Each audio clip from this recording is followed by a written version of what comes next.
right, thanks for joining us on another round of Loud and Unfiltered. Today, we've got an old buddy of mine, Patrick Kennison, who's got a ton of titles, with Heaven Below, with Lita Ford, formerly of Union Underground, formerly of the single male world because he's about to be hitched. How the hell you doing, Pat? I am doing great, man. Life is going like a roller coaster, and I'm just enjoying the ride. Uh, First off, you look awesome. It's Thank you. I can't believe it's crazy because you're an old Texas boy like me, so it's you and I should look alike. You move out to California, and now all of a sudden you look like 30 years younger. I don't get it. I don't know. I always say this, I'm half Hispanic, and they say that black Ah. don't crack. I'm saying brown don't frown. Aquí por este. Woo!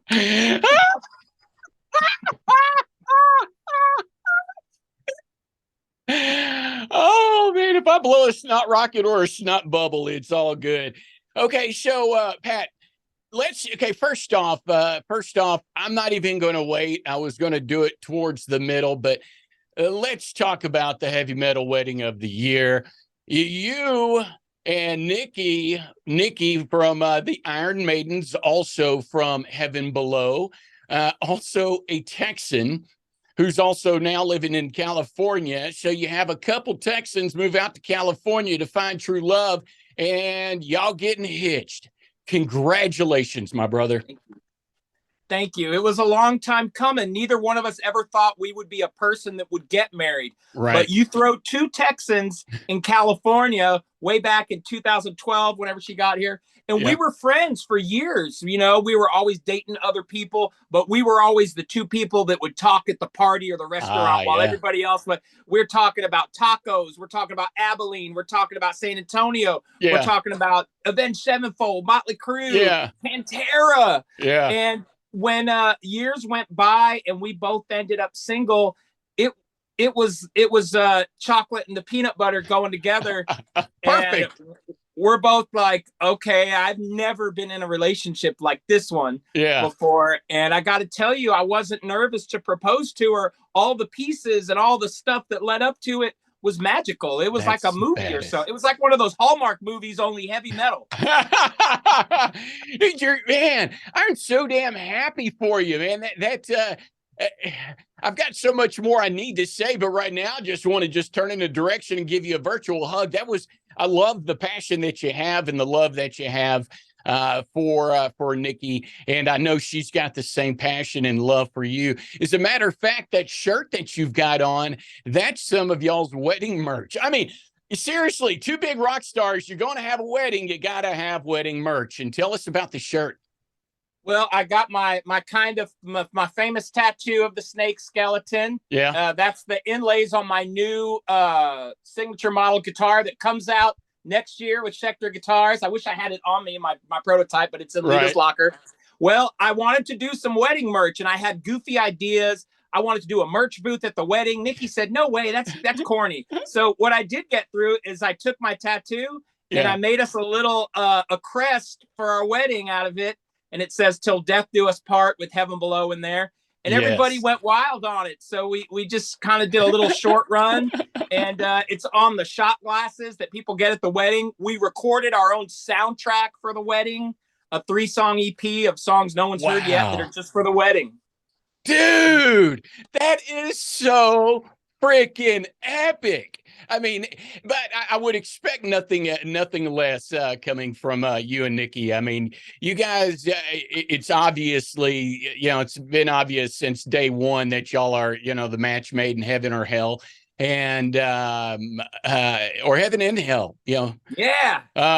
So, but man, I'm so stoked for you guys. That is so badass. Now, will you eventually release that music, or is that going to be something that is just for those that go to the wedding? Initially, it was just for the wedding, and then we thought, well, everybody wants to know about it. So it comes out the day after the wedding on November 5th on all the digital streaming Yes. things. We're trying to work on maybe getting a vinyl picture disc single happening if we can. But on November 5th, everybody gets to check out all 3 songs. That's fantastic. I'll tell you, man, anybody watching right now, you can see that Patrick is not only not only very creative, but he's a businessman. You've literally, I mean, you're always thinking. It's not to sound cliche, or hopefully it doesn't have a negative tone, but you're always hustling, man. And that's what I love about you. You've always, like, Heaven Below is one of the greatest marketing bands of all time. And I mean, because of your mastermind with, like, from the coffin cases to everything. And you said, we're doing a short run for this, but you do short runs for a lot of things in Heaven Below. Is that just you, or is that something that you truly feel is important in today's landscape? It is, because honestly, with my background with Union Underground, we were one of those bands that were signed to a major label with 6-figure checks coming to us. Yeah. Merch deals. Here's $20,000 if our company can sell your shirt on Ozfest. I seen all that. Yeah. And when things transitioned over to this digital world, this streaming platform that pays virtually nothing, a lot of us said, where are we going to get all the other money? So that wasn't the only reason. I was a Kiss fan when I was a 7-year-old kid. I was a Motley Crue fan, still am. I remember going to Pantera shows, around the time we met. Yeah. And I always said, man, I don't care if your band is as good as the Beatles or only as good as Insane Clown Posse. It better have some killer merch. Yeah, no, dude, man, nailed it. You've always got to look good. And, you talking about Union Underground. I mean, you guys always, I mean, you not only were y'all badass. I mean, you're not going to get signed. You're not going to get signed to Columbia if you're not a badass band. You're not going to play Ozfest if you're not a badass band. You're not going to tour with Manson if you're not a badass band. But I mean, even on stage, it's you guys were marketing yourselves the entire time. And you've always been ahead of the curve in that regard, I guess. It was that time in music. You remember that post-grunge industrial thing. We all listened to the Ministry, Psalm 69. Yeah. We heard about this band called Static X, and things were transitioning. And we consciously back then in Union Underground said, okay, man, this ain't shoegazing. This ain't glam bullshit. This is something else. This needs to, if it sounds like Ministry, it better look like Lost Highways movie on stage. Right. It better look like Natural Born Killers. And so we did all that, and it made a lot of sense for us then. And today I still feel like that with stuff, if you have even the band Ghost, for example, right. A lot of people might say, well, their music's not really heavy. Yeah, but they present it like a movie, and that's how you want to do it. Mm-hmm. Yeah, it's really kind of funny that you brought that up because I was just, before our interview started, I'm sitting there scrolling through social media, and I noticed that the original Ghost is going on tour. Merciful Fate. That's King Diamond. Wow. That's badass. Yeah. Hell yeah, old school. Yeah, that is old school. Now, another artist that's along that vein, Marilyn Manson. You guys toured with Manson. Was it the Guns, God, and Government? Government. Yeah. Yep. Tell us, man, that tour. But first off, I'm like, when I heard that you guys were going on tour with Marilyn Manson, I'm sitting here thinking, I was like, they're never fucking coming back. We're never going to get to see him again. There, and then to hear some of the stories, I'm like, dude, that's got to be one of the most epic, highlights of your career. Yeah, it was surreal. Getting on the Manson tour was amazing, and it confirmed all that stuff I said about presentation. Yeah. I remember the first night is somewhere maybe in Chicago. I can't remember where. We saw the sound check. I saw the stage props. And even some of the stage props, I thought, well, this kind of looks like something somebody's uncle made in his shop. I saw it under the lights, house lights, and I kind of laughed at it. But I said, but Sure enough, hours later, when the lights go down, the crowd's there. That stage prop looked like something from a nightmare dream, and Wow. it confirmed what I knew. The crazier part was Manson taking us under his wing, Yeah. us hanging out on his bus, doing things that we can't even say on air. I made friends with Twiggy, was the bass player. I later got an audition with 9 Inch Nails when I moved out to California. They didn't get me. They got an awesome guitar player named Aaron North, who was killer in 9 Inch Nails for a year. I wasn't mad about that. I loved who they got. But you make friends all the time, and then next thing you know, you're playing on a Rob Zombie album like I did, or whoever, a William Shatner thing. It is about talent, but it's about friends. You gotta be able to hang with these people and have them go, okay, yeah, he's pretty cool. He didn't bug me, and he's kind of funny, so I guess we can hire him. That's badass. Okay, now speaking of hanging with talent, anybody that knows Patrick Kennison knows that. I mean, dude, you've got more talent in your pinky finger than most auditoriums full of people. But so being able to hang with that talent, you being the talent, who was that girl? It was around the William Shatner time. That girl that you did the deal with, Gabby Ray. Yes. Yeah. I was when you first sent that to me. I'm sitting there thinking, I'm like, this girl is young, and I was like, Patrick. I mean, this motherfucker been on every tour. He's been in multiple huge bands. He knows it all.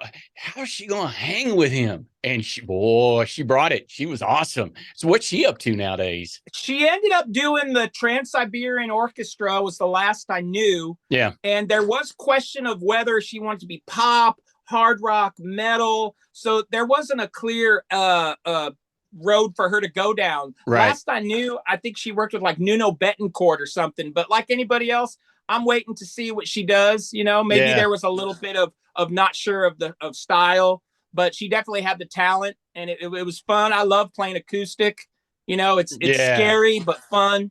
Yeah. Yeah, you're incredible though. I mean, hearing you play acoustic, I love the fact that even though it's technically perfect how you play it, there's still those human elements in there that you can't recreate any other way. It's pure connection with your guitar. Yeah, you can't hide behind distortion and big drums, but you think back in the 90s when we saw Alice in Chains on Unplugged, and even Kiss on Unplugged. Yeah. I remember being skeptical. Oh, Kiss is going to play a bunch of dumb ballads. I'm going to be bored and turn it off. Hell no, they came out and played their most rocking songs. Yeah. And Alice in Chains was playing Sludge Factory and, all these songs you wouldn't expect unplugged. And I remember at the time I thought, that's how you show people what you can do, is if you do it raw and naked. Yeah. And I got to tell you, it was not overnight to make myself sound as good as I wanted to. Well, sounding that great obviously has benefits because, you and Nikki doing a residency playing acoustic. That's pretty cool. That's pretty damn fun, cool, man. It's fun. And we do some things like looper pedal, not backing track, but we'll loop stuff. Right. And then, we start doing stuff like Maiden and Priest. That was her idea. Let's do stuff we shouldn't play acoustic. Right. And I was like, oh, that's scary. But then we look at other people like Heavy Mellow and some of these wonderful guys that do flamenco stuff that are beyond our talent. And I said, maybe we can capture a little bit of that and put some vocals in. Hell yeah. And that's kind of what worked. Dude, that is awesome. Now, how do you when you were first approached with this residency, how did you decide what music, like, okay, am I going to have the same set list each night? Are we going to do different things? How do you approach that? We kind of laid it all out. If it was up to us, it would start with Priest and Maiden and end with AC/DC and Pantera. But we're like, okay, we can't totally self-indulge. Yeah. So, Nikki had me watch that Star is Born movie, and I actually like the Lady Gaga stuff on there. Yeah. And she knew those songs. So I said, you know what? Let's put those in there. That's family stuff. We don't have to come out and do Captain and Tennille and, whatever it is our grandparents like. But we do kind of work in some other stuff like that, some Zeppelin, and it keeps us sharp doing that. It's hard to play some of that. Oh, I'll tell you, but man, you guys nail it, and I can't believe that I get to call you friend, because we're going to get to a question that I don't know if I got to compose myself. I'm super proud of you anyway. I mean, you and I have been friends. We've been pals for decades. But man, I've got like the biggest, like, she's my free pass. What do you call it? The celebrity pass or whatever? Yeah, do it. I'm into it. Okay. Lita Ford. How the hell did that come about? I love Lita. I just love Lita. Oh man, when I was 17, I think I was still in high school. I saw Lita Ford play locally, and I was blown away. If we had a time machine and you went back to this pimple-faced dude with the long hair and said, you're going to do that gig, I'd have laughed at you. I'd have thought you were crazy. After I moved out here to LA, I'd been endorsed by BC Rich Guitars all through the Union Underground thing. And my buddy ended up being the president of BC Rich Guitars, and he is today. And he called me, and we always had a great relationship, because when I met him before he was the president, he and I jammed in the factory, and he had taken lessons from Joe Satriani, so he was amazing. Whoa. And he's like, "Oh, you're the first rock star to jam with me at work. This is amazing. We should have filmed it." A couple years later, he calls me and says, "Lita Ford's looking for a guitar player. I think you might be the guy." And I'm like, "Why do you say that?" He goes, "Well, because you could sing that Ozzy part, and it would be great to hear you sing the Ozzy." He and I laughed at that. I said, "Well, I don't know about that, but I can go play it." And so he got me the audition. I show up. Bobby Rock from Vinnie Vincent Invasion and Nelson is on the drum kit. I know who that is. He's like Mike Portney status, Yeah. And my buddy Marty O'Brien was on bass, and I walked in, and the first thing I did, I opened my BC Rich case with a rare BC Rich, and Lita goes, "Where'd you get that?" And I said, "I got it from BC Rich." She's like, "Whoa." She checked it out, and then her dogs jumped on me, because I'm like Ace Ventura with the animals. And she's like, "My dogs really like you. They're all over me." Finally, it was going good. It was time to jam. And Marty had told me, he goes, "Look, you could easily do this gig. Yeah. Why don't you sing the backing vocals on all her songs? That's where we need help with the harmonies." So I learned every harmony of every song. And when we were auditioning, Lita would look over at me right when I would sing something, and I thought, "Oh shit, am I fucking up? Did I say the wrong words? What did I say?" Turns out she loved the vibe. She loved all the vocals. I left the audition, and I saw some other big guitar players there, and I was like, "I don't know if I'm going to get it." Right. Before I took my exit, less than an hour later, the manager calls me, "Hey, can you come back?" And I was like, "Come back for what?" He's like, "Looking like it was pretty good. Want maybe play a couple more songs to be sure." I turned my car around, went back, and got the gig that night. Holy shit. That is 3 months later, I'm singing. No, 3 or 4 months later, I'm singing the Ozzy part. That is fucking epic. I mean, seriously, if that's not the rock and roll fantasy just lived out to a T, I don't know what is. And everybody that's watching this or listening to this podcast right now, just get on YouTube, just search, Lita Ford live or whatever, and you'll see Patrick. I'll tell you, you sound absolutely insanely like identical to Ozzy. I mean, it's so weird, because I know how you sing, and that's still you singing, but it sounds so natural. It sounds like it was your part the entire time. Thank you. She gave me that when her and I did some acoustic. She did a couple of VIP shows, 2 weeks of VIP acoustic stuff. And we were sitting there going over songs acoustic, and she says, "You should sing that Ozzy part." And I was like, holy crap. Reality is crazier than fiction, or whatever the saying is. Oh, that is epic. All right, I don't want to take too much of your time, Pat, but let's have a little fun because I think everybody understands. Everybody that knows you already knows how much fun that you have on social media, especially with doppelgangers. I just can't put my finger on it. Who might you look like, man? I don't know. I don't know who it is. What is it? A country bass player? I don't know. Some achy breaky guy. No, but you. That's why I wear my hats. I'm talking to you. Yeah. We're talking to a Texas kid, man. We got to make him feel at home. Yeah. Okay, but dude, so you've got your 100% Billy Ray Cyrus, but when you're on stage, dude, you look like Nikki Sixx. I mean, what other doppelgangers are out there? I don't know. When I like in the early 90s, when I was in high school, I looked like Mark Slaughter. I had this real long hair, maybe take away the acne. I had this Mark Slaughter thing going on. Dude, so, you had a picture posted, a black and white picture. Y'all are sitting down on the ground. Yeah, I remember that.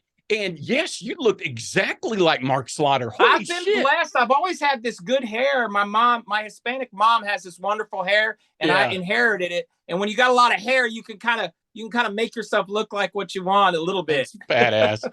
I wish I could do the same. I'm stuck. I just what I have. It's just I'm fucked. That's all there is to it. Yeah. All right. So you've been around the block for many years now. You've got some crazy stories from the road. What might be some of those crazy stories that you can share with us today?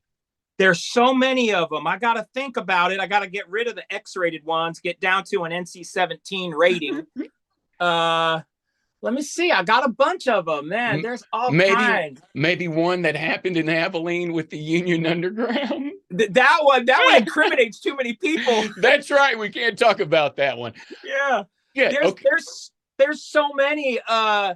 Just one thing that happens to me a lot, especially out here, and it happened on the Manson tour. Yeah. I'll be talking to somebody backstage and I'm not looking for celebrities. I'm just trying to be myself, be my Texas goofy self. And I'll be talking to somebody. And as we're talking, I realize who it is. And so backstage at Manson, I'm talking to this really pretty girl and she's wearing a fur hat, fur, everything. And we were in New York City. And I even touched her hat. I said, "This is a beautiful hat. Where'd you get that?" And she said, "Oh, right down here at this fancy store." And as she's talking to me and looking at me like, "Who the fuck are you?" It's Rose McGowan. I put it all together as we're talking.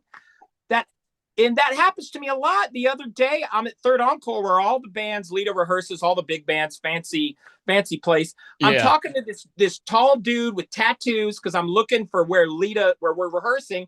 And he's like, "What do you need?" And I said, "I'm trying to figure out where I rehearse. I'm in this room over here." And he goes, "Oh, well, we're in this room over here. It's Adam Levine from Maroon 5. Tell me where I'm going to rehearse." I didn't realize, and every time these celebrities look at me like, am I supposed to know him? Yeah. What do you do in that instance? You need to play it up and act like, say, yes, you should, not obviously you're not just going to come out and say it, but you need to give that, say, "Yeah, I am. That's who I am. I'm Billy Ray Cyrus." Oh, that's freaking awesome. That happens to me a lot out here. It's funny. It happened to me with a guy that had a band called Triumph in the 70s and 80s. You remember Triumph? Yeah. Lay it on the line. Yeah. I'm talking to this older gentleman. He's really cool. It's at this Yamaha event. He's talking about Canada. I start talking about San Antonio, and he goes, "Oh, we did so great in San Antonio. It's Rick Emmett from Triumph." And I realized that. And then I tell him, The Godfather in San Antonio, and his eyes lit up. He goes, "Oh, The Godfather," because that's who broke all those bands back then. Wow. So I got 100 of those stories like that with people. And, these are decades later. In your mind, you're thinking that they look like 1985, but, we're at 2000 and on now. Yeah. Wow. That is so bad. I'm happy for you, man. I mean, more than anything, I'm proud of you. I mean, you've earned every bit of success and love and rewards that you've gained in life. Truly, we're going to get to a part in this where you get to answer a question from a previous guest. And then ask a question for the next guest. Now, the previous guest was Tim King from Soil, and he's got Tim. Okay, now we're going to talk about Soil and the Union Underground here in a little bit because when you were talking about that earlier, I just want to ask you about one song, but that's a sidebar. But so Tim says, okay, being that we are the two biggest, you and Tim, we are the two biggest Motley Crue fans on the planet. What are your thoughts on Motley Crue touring after they said they wouldn't following the end tour? And B, what are your thoughts and feelings, opinions about them touring without Mick Mars and with a replacement? Yeah, I'm going to be straight up I'm not going to throw anybody under the bus. I've met the crew. I have one of Nicky's basses he gave me. Yeah. I mean, I got Motley Crue. I'm not in the camp, but they know who I am for whatever that's worth. Right. Coolest rock star I've ever met, bar none, Mick Mars. Really? Met Mick Mars in the late 90s, right around the time Union Underground was getting going. It was like meeting Clint Eastwood. It really was. He talks like your grandpa that's been through the Wild West. And he told me all about his guitars. We connected. I'm thinking, why is he giving me this time? This guy doesn't need to. And I've always held him as my number one coolest rock star ever was Mick Mars. So fast forward to now, and the question, I'm biased. He's the only member of Motley Crue that hasn't embarrassed himself or been on TMZ. First off. Amen to that. Yes. He's the Clint Eastwood of hard rock. Yep. And with that comes a lot of respect. So I love John 5 professionally and personally, but no, it has to be Mick. He's the main element. When you see the crew as a musician, you get past Tommy's dick and Nicky's books and Vince's drinking. That old dude he's the Malcolm Young of that band. He is. So when you remove him, I will not be attending Motley Crue concerts without Mick Mars. That's just me. Yeah, I feel the same way. I don't. I have no desire. I mean, I'm always going to be a fanatic for their music, for their brand, for the lifestyle. I mean, it's they were the last. I guess. I mean. Yeah, we've had sex, drugs, rock and roll bands, but they're the last true rock stars, but then they kind of brought themselves down from that rock star status or pedestal. But I just can't. I think it's one of those where I'm not going to go to the funeral. I'm going to remember them the way they were and not the way they are. Yeah, I didn't see him after the end thing. And I've seen every Motley Crue tour since Girls, since I was a teenager. I didn't make it to Shout. I was too little. My mom would have let me go because she knew that everybody smoked weed at the shows. But I went by the time I turned 14, she let me go to Girls. Yeah. And I saw every Crue show up until Union Underground got on the road. And then I missed them for a little bit, but I came back to it. But no, Mick Mars is the elder statesman. He is the Roger Staubach. I mean, the Clint Eastwood. Yeah. Put whatever name, the Marlon Brando. Yeah. So no Mick, no me. Yeah, there you go. Hey, that's your answer, Tim. And speaking of Soil and the Union Underground, okay, so when you guys toured, it was right towards the end, before Union Underground broke up. It was, Soil and the Union Underground were together on tour. You played, I think it was Trees in Dallas. I believe it was Trees. There was a song that y'all played, and I think I've asked you this question like 5 times. I'm a pothead. I keep forgetting the answer. But there was like, it had lyrics like stand up or get up, but it was the one that went, get your hands up, get them up, get them up. Yeah. Yeah. What was that? That song was called All of Us, I think was the title. Yeah. Okay. Brian Scott had originally written it. and we all loved it so much. We put it in the set before it was even totally recorded, and people were getting off to it. The head guy at Columbia said, that's going to be a single. That's going to be one of the next songs on your next album. Yeah. We were all excited for it, except for our singer, Brian. He decided that it wasn't ready yet. And that song was rearranged and rewritten no less than 6 or 7 times, with me included on some of it. By the time it was played for the label, it wasn't completed. It wasn't even a song anymore. It's like you build a sandcastle and you change every piece so many times, there's no more sandcastle. Yeah. So the song went away. The label wasn't happy. I wasn't happy. And, you know, the rest, as you say, is history. Yeah. I think the lesson I took away from it is leave well enough alone. Yeah. Or maybe perfection is the enemy of great. Now, my dad used to say stuff like that. And I was like, that's it. Perfection is the enemy of great. That needs to be a tattoo. Yeah. Fucking, I mean, wow. I like that. I'm gonna. That's the true story. That's what happened. Wow. That song got written away. Wow, and pretty much led to the demise of Union Underground. There was other things that went after that. Yeah, hindsight 2020, but man, wow. You can't, you know, if Guns N' Roses had written Sweet Child 50 times, it probably wouldn't have even come out. No, you're right. No, no shit. Wow. I never heard that whole story.